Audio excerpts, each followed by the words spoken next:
Hello YouTube, Hester781. So, look familiar?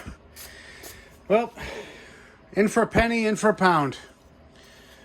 Jack Small Engines actually offers this complete engine, and it also comes with the ignition coil for 80 bucks.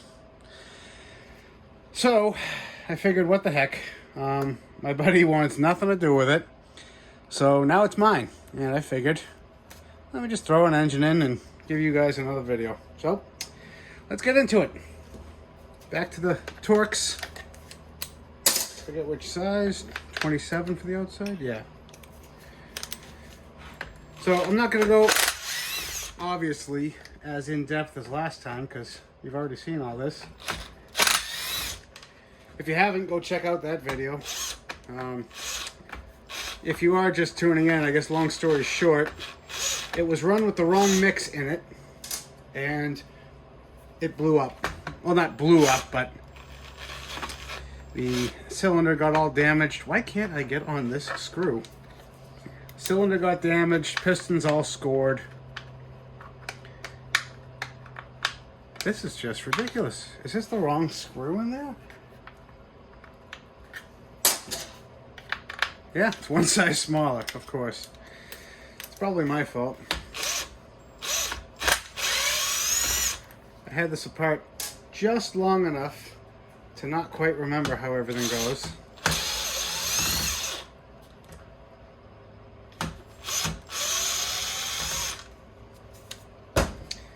So yeah, the engine was pretty well screwed. Made an attempt to rehone the cylinder and clean everything up, blah blah blah. All in vain, of course. And some of you, thought from the get-go that that was just a, fail of an idea. I've fixed, I'd say, I can't even give you an estimate because each one's different, but I've fixed several two-stroke engines that way. That were, same exact scenario. Ran without fuel. It all depends on how long they were ran that way and etc. What they were doing with it. If you catch it, soon, then a lot of times you can get away with it, but like anything else, everybody's different.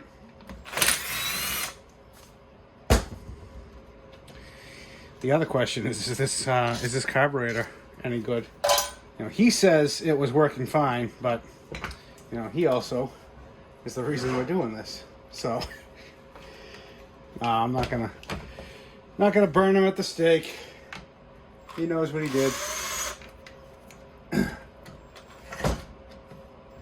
Hope I'm not sticking my elbow in you guys' face. It's one of those things, you just kind of lick your wounds and move on. Alright. There's one right down here. Is that a 27 or is that a 25? Yeah, it was a 27. 25. Yes. Come on.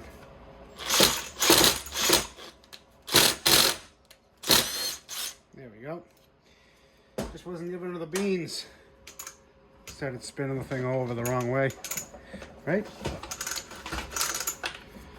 Okay. Next, clutch. Or, yeah, clutch.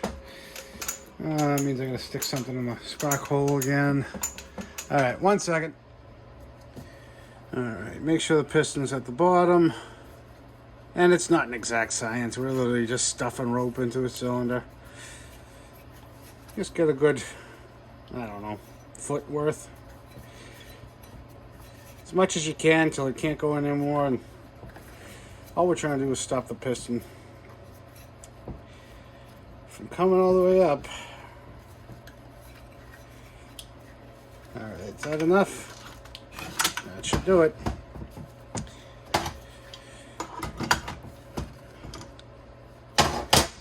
Oh, never even got tight from last time because never got the engine running. Oh well, don't lose that spacer. Washer. And there's 3 more.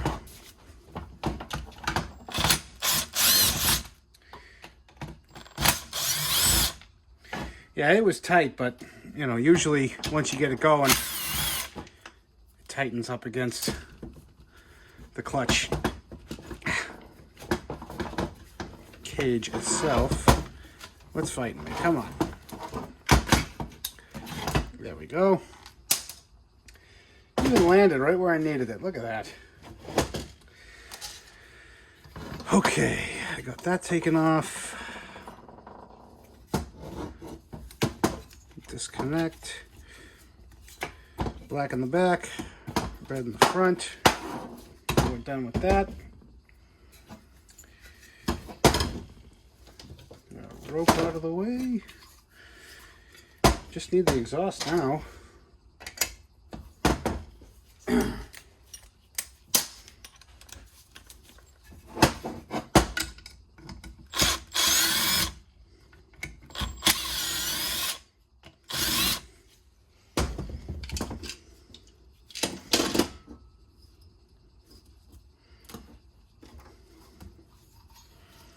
And that sleeve. Can't forget that sleeve. So here you guys can see it looks better now because I've, you know, cleaned it up and ground it, but it was obviously bad. All right, so can leave that right where it is for now. Just going to kind of hold these two side by side, make absolutely certain. There's the 2 standoffs. The mount in the back. Yeah, 2 for the front. Yeah, I think full speed ahead. Alright, now it did say that a lot of these holes are not tapped. So I think these screws, yes. See how they got like a triangular pattern to them? They're sort of self-threading holes.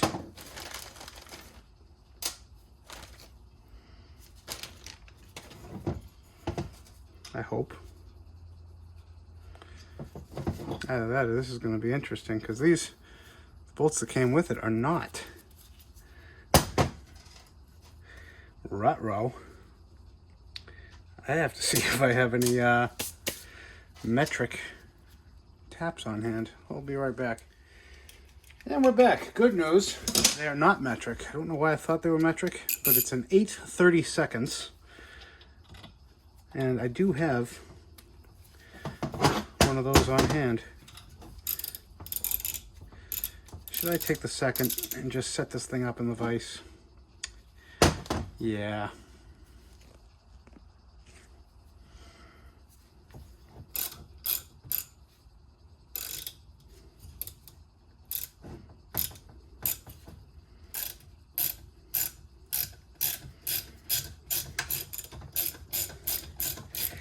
This is tapping beautifully. I mean, soft aluminum as it is, so. I don't have a bottoming tap, but this isn't going to go anywhere near the bottom of this hole, so should be good. All right, this is boring. Actually, it's tapping, but I'll turn you guys on in a second. All right, now we got those tapped out, so we need to put that tab goes up and that way.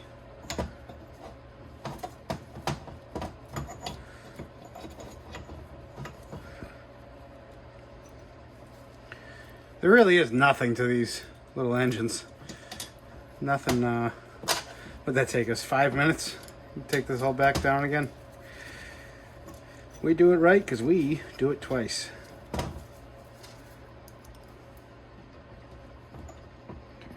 I figured if nothing else, it'll be fun. Fun to see if that leaf blower works, or see how well it works actually.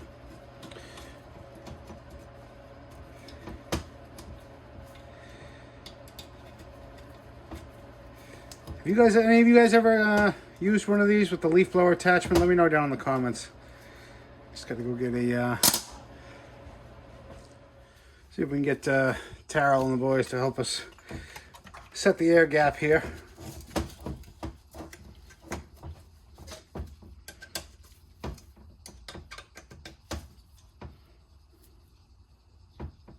Trying to get that tab centered. It's being a bit of a pain.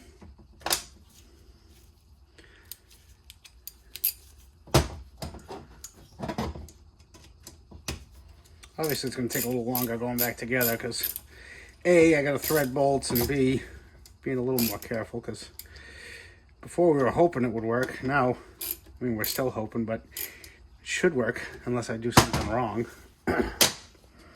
All right.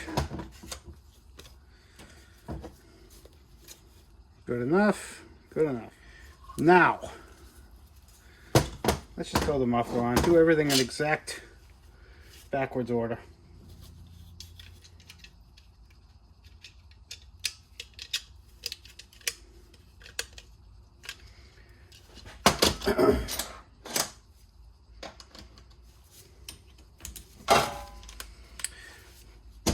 Those aren't even tapped.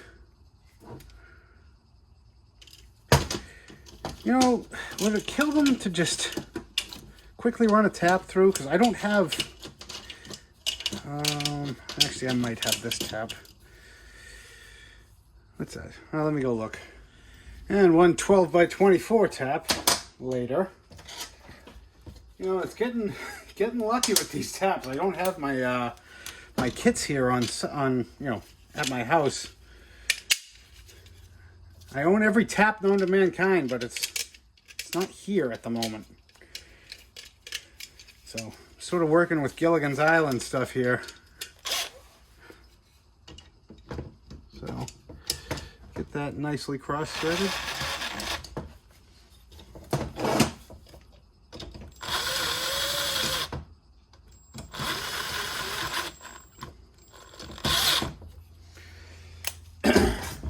Beauteous.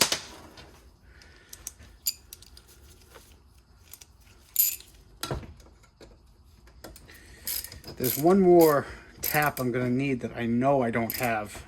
I think it's a 10 by 32. And that's going to be for these three holes. And that should be the last. Nope.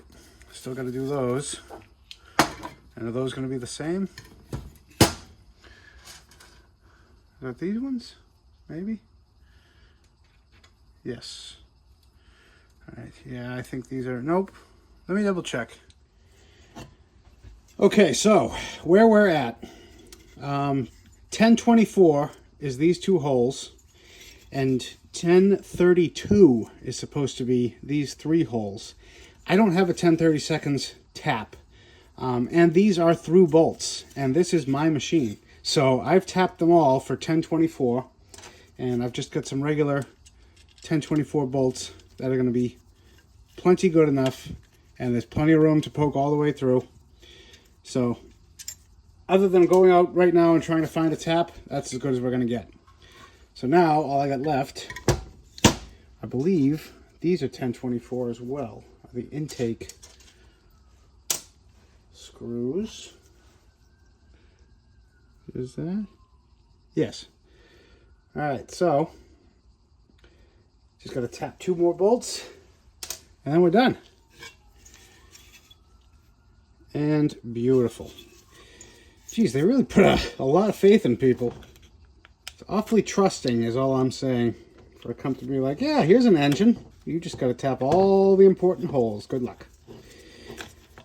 No, it's fine. What could go wrong, right? If first you don't succeed, tap again.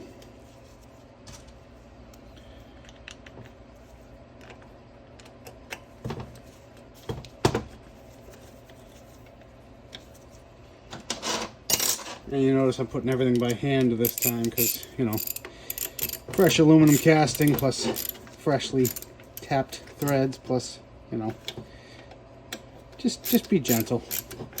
You get a feel for it. If you've worked with your impact gun long enough, you do get a feel for these type of things, but sometimes you err on the side of caution. All right. Black to the back, red to the front. And throw the cover on. Also, off camera, I dribbled a little 2-stroke oil into the bearings, into the crank, just got everything. A little pre-lube, never hurt anybody, right? Stop it.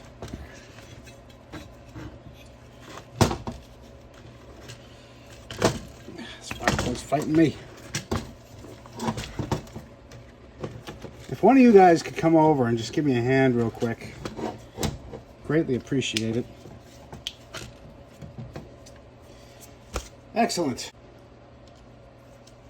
Try out our nice custom bolts. Pretty sure one of these, does it have to come off again? No. Well, we'll find out. I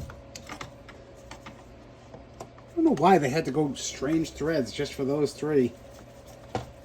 It's inappropriate. Consistency, that's what it's all about, people.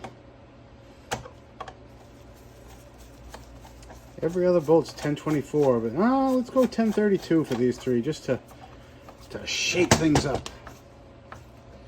All right. Tighten sufficiently. Just when you feel your wrist pop. Perfect. There's that washer, clutch, and spacer. Jeez, that's a little dinged up, huh? That's not from me. I'm gonna hit that with a file real quick. Yeah, I don't know if you guys can see that, but there's a little damage at the end of this. I mean, I've had great luck with Jack's small engines, so I wonder if this maybe just got bumped around during shipping. It's just a little bit of a burr. It's not going to harm anything. Okay, get that. Spin that on there. Again, a little washer. Perfect. Pull that right out of its spot. All right, I think we're ready to marry the front to the back. And slap the clutch on. You guys thought I forgot, didn't you? Because I did. Not perfect. Never claimed to be. In fact, I should put a disclaimer at the end of my videos or beginning.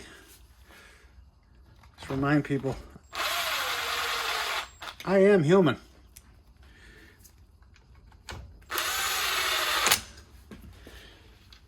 If you prick me, I will bleed.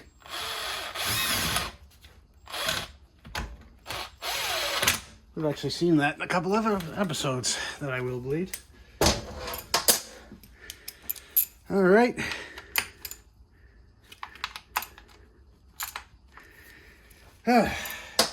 Time to the backside. Coming in the home stretch now.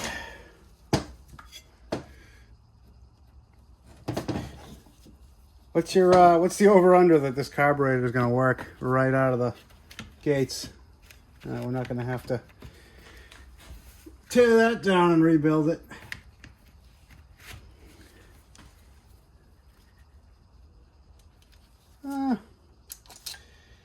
If it's been sitting for as long as he says it was, I feel like there's a 70% chance that it'll work.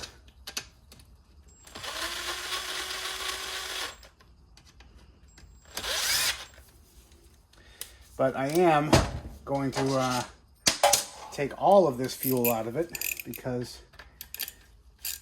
we have no idea if it's mixed properly or not. He said this stuff is the canned stuff, but he didn't sound too sure, so I just don't want to chance it.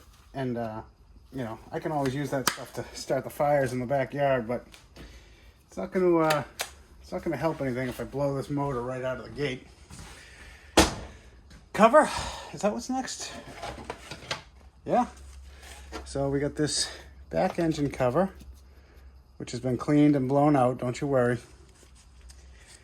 And this cover, we can throw the spark plug on now. Could they give you any more slack? Come on.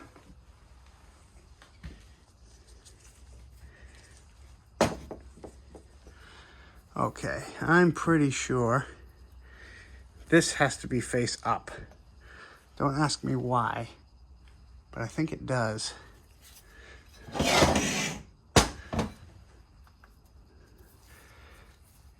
Yeah. Okay.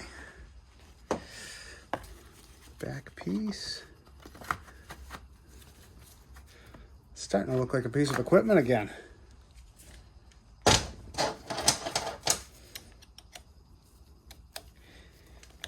Again, if one of you guys could just put a finger on this, I wouldn't have to line everything up one-handed.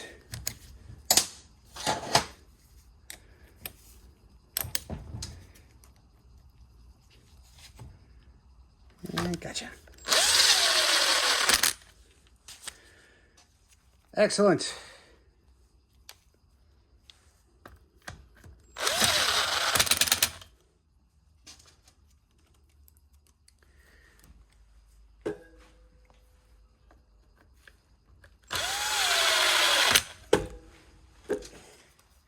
Giving you guys the best view, and I can't get to what I need to.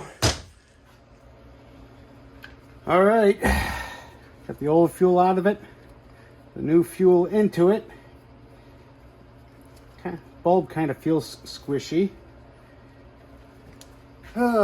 Place your bets.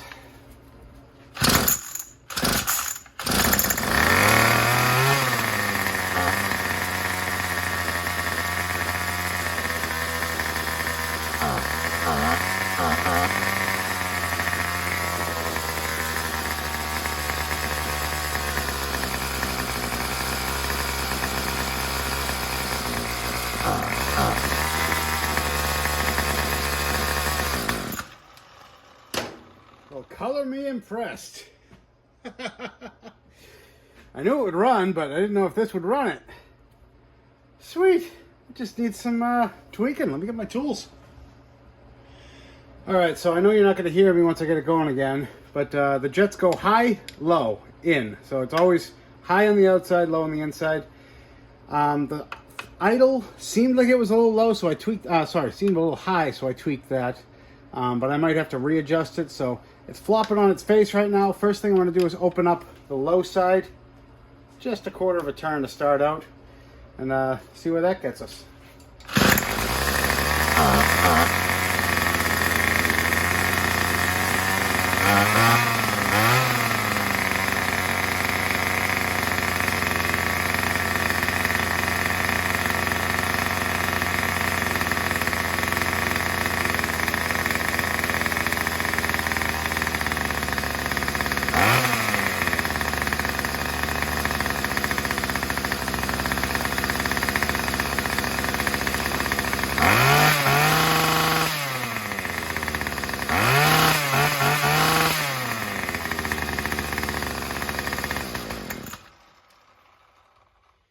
Can't argue with results. Excellent. Let me put the bid on. I think you're supposed to run these with the, whatever attachment you have on, just so it has that sort of drag, so you can set the idle properly.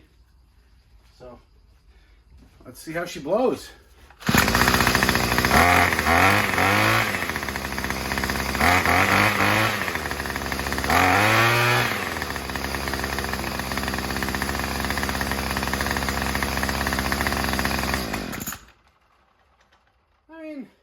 works as well as you thought it was going to work. No, I mean, it definitely blows. It's not a lot of volume, but more than an electric blower is what I will say. Let's get it outside before I die of carbon monoxide and put it to a real test.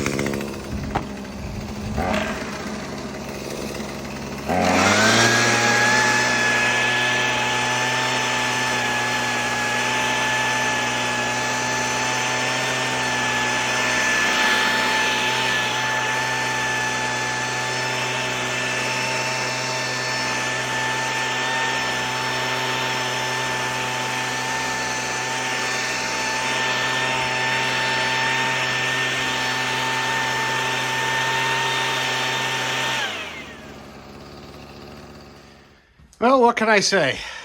It sucks. No, I mean, it wasn't a real fair test. I mean, those leaves are sopping wet. It's, like I say, in my opinion, it's a gimmick. It's a gimmicky attachment for a platform tool. It will work if you have a small property with lots of nooks and crevices. I mean, fantastic. You know, it's not going to replace a backpack blower. Or even some handheld blowers. You know, look at the engine and look at the blower. But does it blow? Yes. Will it make a better weed whacker? Absolutely. So yeah, that'll do it for this one, guys. Another one in the books. I want to thank you all again for liking, watching, commenting, subscribing, and we'll catch you on the next one.